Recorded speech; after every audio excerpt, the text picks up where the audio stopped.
My what if question for the day is, what if the end buyer of an assigned purchase contract fails to perform?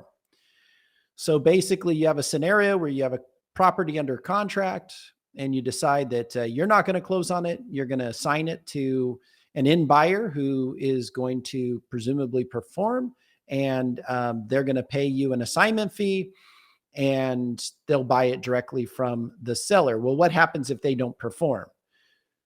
Well, the answer is it depends. So you have two situations that we need to talk about. First is, what ability do you have as the assignee to terminate that assignment and try to locate another end buyer and close on the transaction? And that will depend upon the language in the assignment. So your purchase contract should have some form of cure notice. It should be the many purchase contracts have a 3-day cure. I like to draft my purchase contracts with a 10-day cure notice. And then you have the assignment, and you have to look at the language of the assignment to see whether or not you can cancel that assignment without giving the assignee or the end buyer the benefit of the cure notice.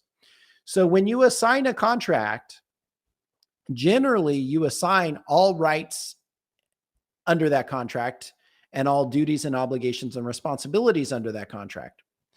That would include the right to benefit from a cure notice. So if I just do a blanket assignment to an end buyer and say, okay, I'm assigning this contract to you, and you need to perform as though you were me under this contract, and they get to the close of escrow date and it's like, well, I'm not performing, or I can't perform, or I'm unable to perform, or they're just, delaying performance. And you're like, no, you need to perform, or, you're out. Like we want you gone. Well, if your assignment is just a blanket assignment, that's not going to work. They have a right to wait for the seller to issue a cure notice. And then they have a right to the benefit of the cure notice. And then once that cure notice expires, the contract's canceled and the seller's free to sell the property to whoever they want. And you no longer have any interest or right to be, to close on that contract as the original buyer. So what you want is, and what should be in the assignment is language saying basically, hey, look, assignee, I'm assigning this purchase contract to you, but I'm not assigning your right to benefit from the cure notice. Instead, if you don't close by the original closing date in the purchase contract, the assignment is deemed terminated and no force in effect, and the rights under the purchase contract revert back to the original buyer.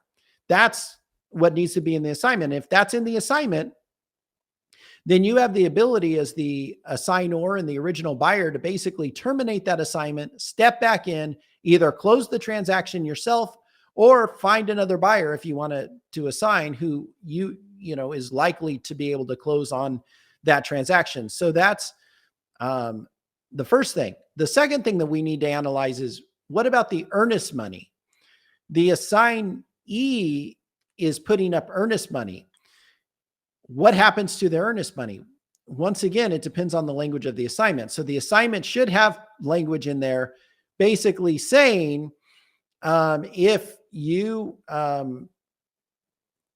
assignee failed to close within a specific amount of time or as of the original close date, then the assignment is canceled, and I, as the assignor, have a right to retain and keep your earnest money. And then in that case, the earnest money is kept, the assignee is out, and then you not only receive the earnest money, but you have the right to step back in under the contract and try to find an end buyer. However, if you just do a general assignment and it doesn't really say exactly what happens to the earnest money, then the earnest money is going to be treated the same way the earnest money is under the contract. It'll go to it'll generally be deemed a replacement of your original earnest money. The earnest money will go to whatever earnest money was originally deposited under the purchase contract with the seller will go to the seller. And then any portion remaining would stay with the original buyer. So what I mean by that is, let's say that the original purchase contract had a 3,000 earnest money and the assignment had 5,000. The seller would get their 3,000 earnest money, and the assignee, the original buyer or signor, the original buyer would receive 5,000. So they would basically receive 2,000. But what you want to do is keep that original purchase contract alive so that you can not only benefit from the termination and find another end buyer, but you can also receive the full 5,000.